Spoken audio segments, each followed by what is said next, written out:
Right now, you're doing something so familiar you don't even notice it. There's a voice in your head reading the sentence. It sounds like you. It feels like you. In fact, for most of your life, you've probably assumed that voice is you.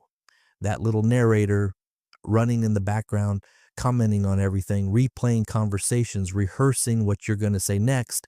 It feels like the most basic part of being human. It's not, because roughly 30 to 50% of people don't have one, not the way you do. Some people think in pictures, some think in abstract feelings, some describe their inner world as completely silent, no voice, no narrator, no words at all.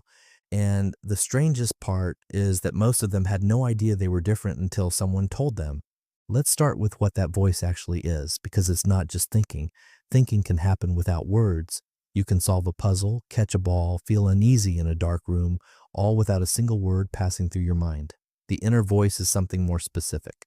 Psychologists call it inner speech, as the experience of talking to yourself inside your own head in full sentences with tone, rhythm, sometimes even an accent. And for a long time, nobody studied it. Not because it wasn't interesting, but because it seemed so obvious that nobody thought to question it. Of course, everyone talks to themselves in their head. That's just what thinking is. Except it isn't. In the 1920s, Soviet psychologist Lev Vygotsky proposed something that sounded strange at the time.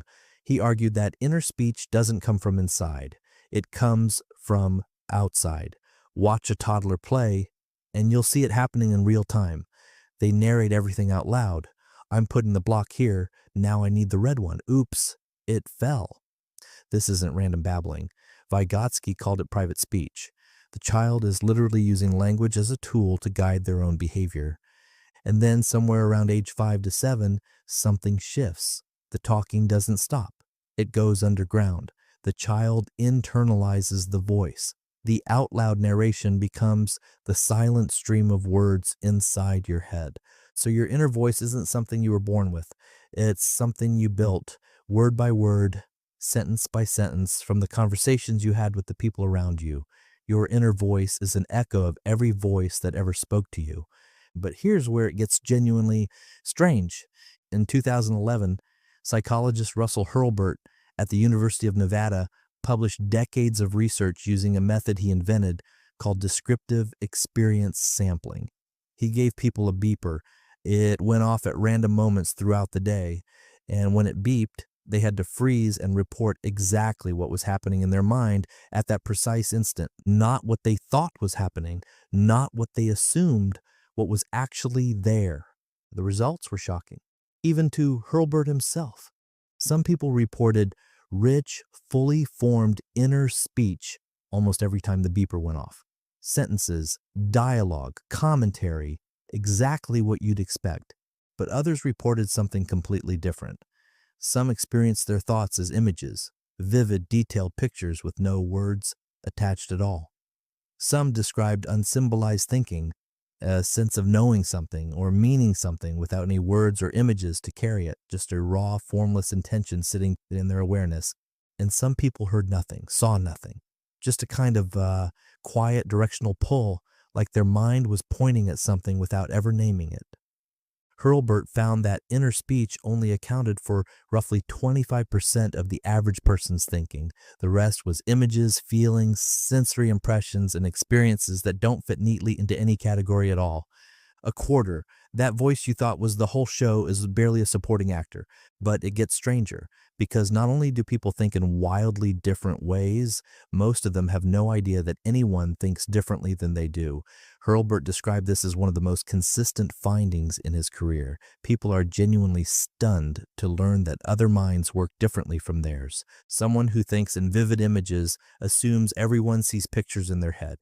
Someone with constant inner speech assumes everyone hears a narrator, and someone with a silent mind assumes that thinking in words is just a metaphor, not something people literally experience. You've been trapped inside one mind your entire life. You have no way to visit another one. So whatever your mind does, you assume that's what minds do. Period. In 2005, a condition was described that pushed this even further.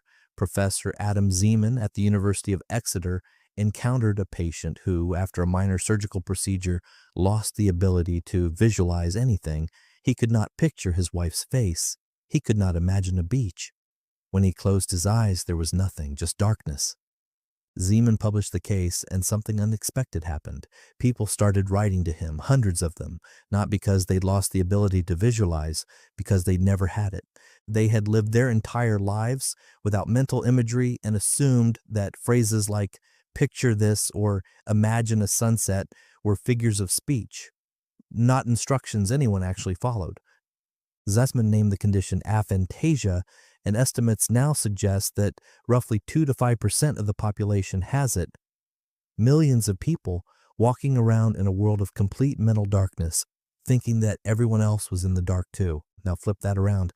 Some people don't just see images when they think, they see everything in overwhelming photographic detail. Close your eyes, and they can reconstruct an entire room, object by object, shadow by shadow. Zeman called this hyperphantasia, and the people who have it are just as surprised to learn that others can't do what they do. So the question becomes, if people think in such fundamentally different ways, are they actually experiencing the same reality? There's a case to be made that they're not.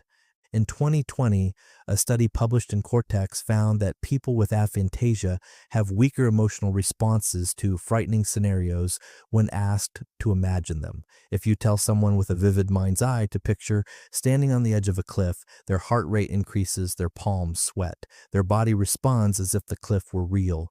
People with aphantasia feel almost nothing. The scenario is understood intellectually, but it doesn't land in the body. Their memories are different too. People with aphantasia tend to remember facts about events rather than the sensory experience of living through them. They know they went to the beach, they know it was sunny, but they can't replay the warmth on their skin or the sound of the waves. The data is there, the movie is gone. And this raises a question that's hard to sit with.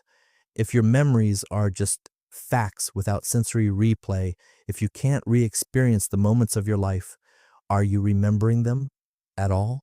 Or are you just remembering that they happened? Now bring this back to the inner voice, because the voice in your head isn't just a quirk of cognition. It shapes how you experience everything. People with strong inner speech tend to rehearse conversations before they have them. They argue with themselves. They narrate their own emotions in real time. I'm angry right now. I shouldn't be angry. Why am I angry? The voice becomes a tool for self-regulation, for planning, for making sense of the world. But people without inner speech do all of those things too. They plan, they reflect, they regulate their emotions. They just do it without words, which means the voice was never the thinking. It was just one way of carrying it. Vygotsky predicted this over 100 years ago. He said that inner speech wasn't thought itself. It was the vehicle thought sometimes rides in. Take away the vehicle, and the thought still gets where it's going. It just travels differently. And here's the part that might keep you up tonight. You have no way to verify that your inner experience matches anyone else's. When someone says, I understand, you assume they understand the way you do.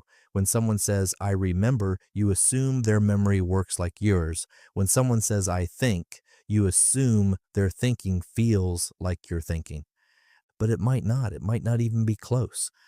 The philosopher Thomas Nagel wrote a famous paper in 1974 called What Is It Like to Be a Bat?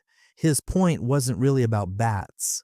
It was about the impossibility of accessing another being's subjective experience. You can study a bat's brain down to the last neuron and still never know what echolocation feels like from the inside. The same wall exists between you and every other human being. You can talk to someone for 50 years and never once experience what it's like to be inside their head. You assume it's roughly like yours.